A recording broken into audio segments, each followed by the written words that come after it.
యాపిల్ని తెలుగులో ఏమంటారో హోంవర్క్ ఇచ్చింది అని చెప్పిన కదా మమ్మీ.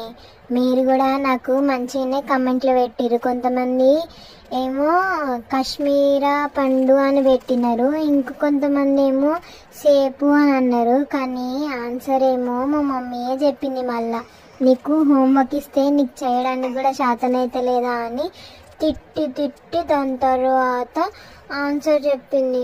ఇంకా ఆన్సర్ మా నాన్నని అడిగితే మంచిగా ఉండు చెప్తుండేనేమో, కానీ ఏం చేద్దాం, మా మమ్మీ చేతిలో నాకు తిట్లే పడ్డాయి. సర్లేండి, మొత్తానికైతే మమ్మీ ఇచ్చిన హోంవర్క్ మమ్మీయే కంప్లీట్ చేయించింది. మీరు కూడా మంచిగానే ట్రై చేసిరు. కానీ ఆన్సర్ ఏమంటే తెలుగులో దాన్ని సీమరేగి పండు అంటారంట. యాపిల్ని సీమరేగి పండు అంటారంట. మొత్తానికి నేర్చుకున్నా. సబ్స్క్రైబ్ చేసుకోండి మళ్ళా.